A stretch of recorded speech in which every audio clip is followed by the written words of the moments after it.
Movie की शुरुआत होती है और हमें टेलर दिखाया जाता है जो कि एक रेस्क्यू टीम का लीडर था। वो समुंदर के नीचे एक सबमरीन से कुछ लोगों की जान बचाने जा रहा था। टेलर और उसकी टीम उन लोगों की जान बचा ही रहे थे कि तभी वहाँ पर एक बहुत बड़ी क्रिएचर सबमरीन के साथ टकराती है। टेलर अगर वहाँ और रुकता तो उसकी जान को खतरा था, इसीलिए वो बाकी लोग को वहाँ ही छोड़कर अपने साथ उन लोगों को ले आता है जिसको उसने बचा लिया था। वो ऐसा नहीं करना चाहता था, लेकिन उसे दूसरों की जान बचाने के लिए करना पड़ा। पर देखते ही देखते वो क्रिएचर सबमरीन को तबाह कर देती है। दूसरी तरफ हमें एक रिसर्च सेंटर दिखाया जाता है जो कि समंदर के अंदर कुछ रिसर्च कर रही थी। उस रिसर्च सेंटर का ओनर रिसर्च टीम के लीडर और उसकी बेटी स्वान से मिलता है। वो उनको समंदर के अंदर बने एक कमरे में लेकर जाता है, जिसे देखकर वो लीडर काफी खुश हो जाता है और वहाँ टीम से भी मिलता है। वो उन्हें बताता है कि दुनिया आज तक यही समझती आई है समुंदर के नीचे सबसे गहरा तरीन पॉइंट मैरियाना ट्रेंच है, लेकिन ऐसा नहीं है। मैरियाना ट्रेंच के सरफेस पे तो एक लेयर है ना, तो सोचो उस लेयर के नीचे क्या होगा। हो सकता है कि उस लेयर के नीचे पूरी दुनिया आबाद हो। अब इस बात का पता लगाने के लिए लीडर ने पानी के नीचे एक ग्लाइडर भेजा था जिसमें 3 लोग थे और आखिर वो लोग मैरियाना ट्रेंच पहुंच ही जाते हैं। उस ग्लाइडर को एक लड़की चला रही थी, तो उसका टीम मेंबर से कहता है कि अब वक्त आ गया है कि हम मैरियाना ट्रेंच के नीचे जाएं। वो उसे क्रॉस करने का कहता है और वो आहिस्ता आहिस्ता से ग्लाइडर मैरियाना ट्रेंच के नीचे ले जाती है। जैसे ही वो उसकी लेयर को क्रॉस करती है तो ये देखकर हैरान रह जाती है कि उसके नीचे वाकई एक दुनिया थी। वहाँ पर बहुत ज्यादा मछलियाँ और अजीबोगरीब क्रिएचर्स थे। वो काफी हैरान होते हैं, लेकिन साथ ही साथ खुश भी, क्योंकि वो पहले लोग थे जिन्होंने मैरियाना ट्रेंच से भी ज्यादा गहरी जगह ढूंढ ली थी। अब उसी दौरान एक अजीब सी चीज उनके ग्लाइडर के साथ टकराती है, तो वो लड़की रिसर्च सेंटर कांटेक्ट करने की कोशिश करती है, लेकिन कनेक्शन भी चला जाता है। अब वहाँ का ओनर कहता है उन्हें हमारी मदद चाहिए और उनको बचाने के लिए हमें किसी न किसी को तो समुद्र के नीचे भेजना ही पड़ेगा। वो कहता है कि आज तक हमारी टीम में से सिर्फ टेरर ही वहाँ तक जा सका है, तो वो उसे बुलाने का कहता है, लेकिन उनमें से एक टीम मेंबर कहता है नहीं, हम टेरर पर ट्रस्ट कैसे करें। लास्ट टाइम भी उसने सबमरीन में से कुछ लोगों को मरते हुए छोड़ दिया था। लेकिन तभी उसका टीम लीडर बोलता है हमारी मदद टेलर के अलावा और कौन कर भी सकता है, तो हमें उसे बुलाना पड़ेगा। अब हम देखते हैं कि टेलर को जॉब से निकाल दिया गया था, तो वो इस वक्त थाईलैंड में रह रहा था। अब रिसर्च सेंटर का ओनर और लीडर उसे लेने के लिए थाईलैंड जाते हैं और कहते हैं कि हमें तुम्हारे रिसर्च सेंटर में जरूरत है, लेकिन टेलर मना कर देता है। वो उसे कहते हैं कि तुम इंसानियत के खातिर ही आ जाओ। तो दूसरी तरफ हम देखते हैं कि उस लीडर की बेटी स्वान को टेलर पर बिल्कुल भी ट्रस्ट नहीं था, तो वो खुद ही अपनी सबमरीन लेती है और वहाँ से चली जाती है। अब वो लीडर और ओनर टेलर को लेकर वापस रिसर्च सेंटर आते हैं, तो लीडर को पता चलता है मेरी बेटी अकेले ही सबमरीन में चल पड़ी है और फिर टेलर को एक बहुत ही अच्छी सबमरीन दी जाती है। वो जब उस सबमरीन में जाता है तो वहाँ पर स्वान की बेटी होती है। वो उससे कहती है कि प्लीज मेरी मॉम को अच्छे से वापस ले आना, तो टेलर उसे प्रॉमिस करता है और उसे बाहर छोड़ देता है और फिर इसके बाद वो समंदर में निकल पड़ता है। वहाँ पर स्वान उन 3 लोगों के पास पहुँच चुकी थी कि तभी एक अजीब सी क्रिएचर उसकी सबमरीन को टक्कर मारती है और वो बहुत खौफनाक ऑक्टोपस था। वो पूरी तरह से सबमरीन पर चिपक गया था, लेकिन स्वान देखती है कि उसने अब सबमरीन को छोड़ दिया है। इनफैक्ट उस पर एक शार्क ने उस ऑक्टोपस पर अटैक कर दिया था और वो शार्क बहुत ज्यादा बड़ी थी। तभी वहाँ पर टेलर भी आ जाता है और वो स्वान से कहता है तुम अपना ग्लाइडर या सबमरीन लेकर यहाँ से चली जाओ, क्योंकि अब ये डैमेज हो चुका है। और फिर टेलर अपनी सबमरीन लेकर अपने X5 और उसके टीम मेंबर्स को बचा लेता है। तभी वहाँ पर वो बड़ी सी शार्क आती है जिसका नाम मैक था और उसी के नाम पर ये मूवी भी बनी है, लेकिन उनका एक टीम मेंबर सबमरीन में आने से इनकार कर देता है कि मैं बच तो नहीं सकूंगा और तुम लोग भी मारे जाओगे, और वो खुद को ग्लाइडर में बंद कर लेता है कि तभी वो मैक शार्क उसकी तरफ बढ़ती है और उसे मार डालती है। अब सब लोग काफी अपसेट थे क्योंकि वो उसे बचा नहीं पाए थे और फिर हम देखते हैं कि वो सेफली रिसर्च सेंटर तक पहुंच गए हैं। यहाँ पर ये लोग मैक के ऊपर रिसर्च करते हैं, तो इन्हें पता चलता है कि ये काफी लाख साल पहले मारी जा चुकी है, लेकिन इनमें से कुछ मैरियाना ट्रेंच के नीचे रहती है। ये इतनी बड़ी है कि एक साथ 3 शार्क्स को खा सकती है। अब ये लोग सोच रहे थे कि इस पर रिसर्च करना भी बहुत मुश्किल है क्योंकि ये बहुत खतरनाक है। फिर हम देखते हैं कि स्वान की बेटी नीचे एक कमरे में जाती है जहाँ से समंदर साफ नजर आ रहा था। वो वहाँ पर खड़ी होती है कि अचानक से मैक शार्क वहाँ आ जाती है और उस पर अटैक करने की कोशिश करती है। वो अपने दांत वहाँ पर लगे हुए बुलेट प्रूफ शीशे में दे मारती है। वो शीशा तो नहीं टूटता, लेकिन उस पर उसके दांत के निशान लग जाते हैं। सब लोग उस बच्ची की चीख सुनकर नीचे आते हैं और तभी वहाँ पर एक छोटी शार्क भी आती है, तो सब समझते हैं कि एक छोटी शार्क को देखकर बच्ची डर गई है। लेकिन तभी वो मैक शार्क भी आती है और उस छोटी शार्क को बहुत बुरी तरह से खा लेती है। अब क्योंकि मैरियाना ट्रेंच की लेयर खुल चुकी थी, तो ये नीचे से ऊपर आ चुकी थी और अब डर था कि ये इन लोगों पर अटैक कर सकती थी। फिर इन सबको न्यूज मिलती है कि यहाँ से कुछ मील दूर कुछ फोर्स पर अटैक हुआ है। ये सब लोग वहाँ पर जाके देखते देखते हैं तो मैग ने एक नहीं बल्कि 3 बोट्स पर अटैक किया होता है। रिसर्च सेंटर का लीडर कहता है कि हमें जल्द ही कुछ करना होगा वरना ये हमें भी मार देगी। अब वो लोग डिस्कस करते हैं कि हम मैग को बेहोश करके उसे एक केज में बंद कर दें, लेकिन टेलर कहता है कि वो इतनी ज्यादा बड़ी है कि किसी के काबू में नहीं आएगी, तो क्यों ना हम उस पर ट्रैकर लगा दें। तो सब लोग कहते हैं कि इस चीज के लिए हमें उसके करीब जाना होगा। कौन जाएगा उसके करीब? और टेलर इस चीज के लिए तैयार हो जाता है। तभी उसे एक गन दी जाती है जिससे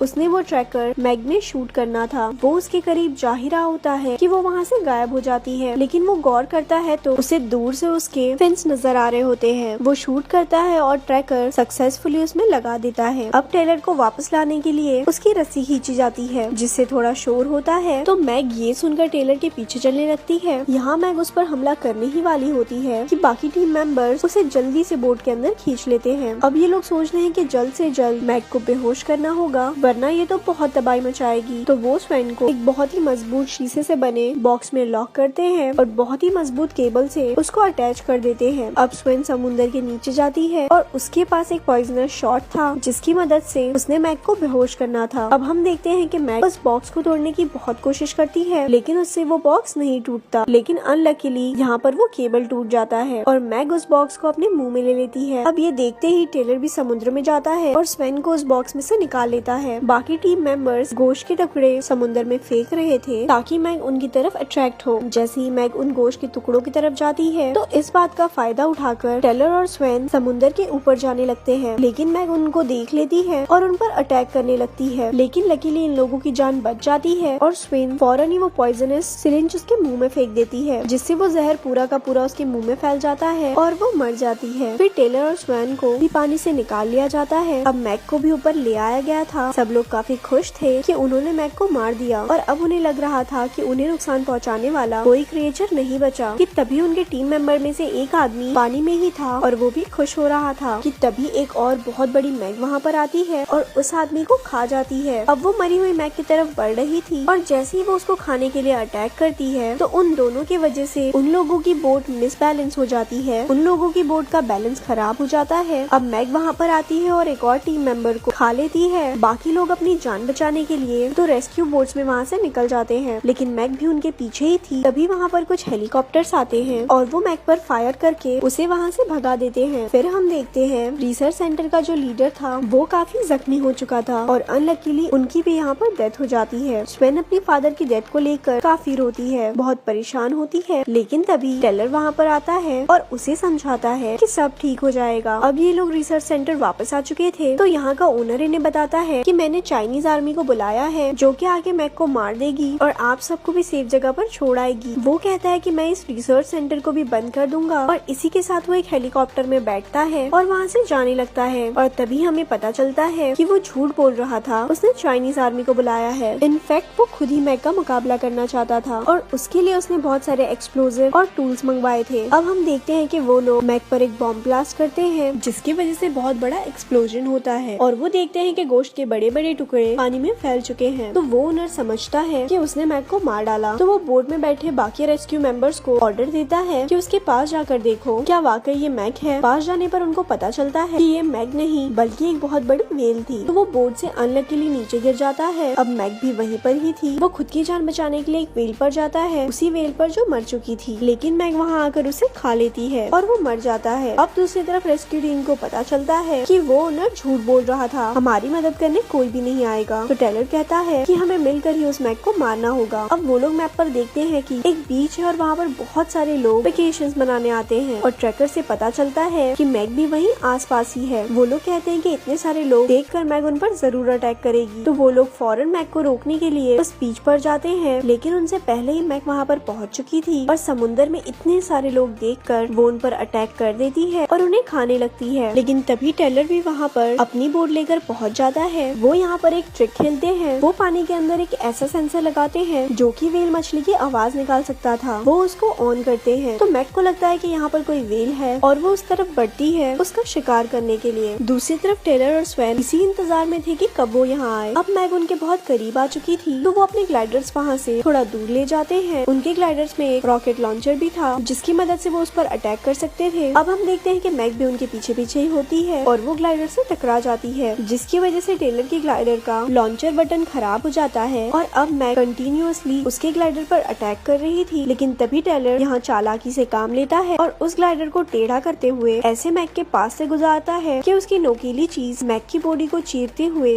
वहाँ से गुजर जाती है। अब मैक शार्क का जिस्म काफी ज्यादा जख्मी हो चुका था और उसका काफी खून भी निकल रहा था, लेकिन वो अभी भी जिंदा थी और फिर से ग्लाइडर के पीछे आ जाती है और उस पर बार बार अटैक करके उसे डैमेज करने लगती है। अब टेलर ग्लाइडर से बाहर आ जाता है, लेकिन मैक उस पर अटैक करने आ रही थी। तभी टेलर फॉरेंसिक ग्लाइडर से वो नोकीली चीज निकालता है और मैक की आंख में दे मारता है, जिससे उसकी आंख साया हो जाती है। यहाँ पर मैक तड़पने लगती है और उसकी बॉडी से इतना सारा खून निकलने की वजह से बहुत सारी शार्क उससे अट्रैक्ट होती है और वहाँ पर आके उसे खाने लगती है और फाइनली इतनी सारी शार्क होने की वजह से वो मैक को खा जाती है और वो मर जाती है। अब स्वेन टेलर को बचा लेती है और वो लोग बाहर आ जाते हैं। स्वेन की बेटी भी उसके साथ थी। यहाँ पर ये तीनों काफी रिलैक्स होते हैं क्योंकि उन्होंने मैक को मार दिया था और इसी के साथ ये मूवी यहीं एंड हो जाती है।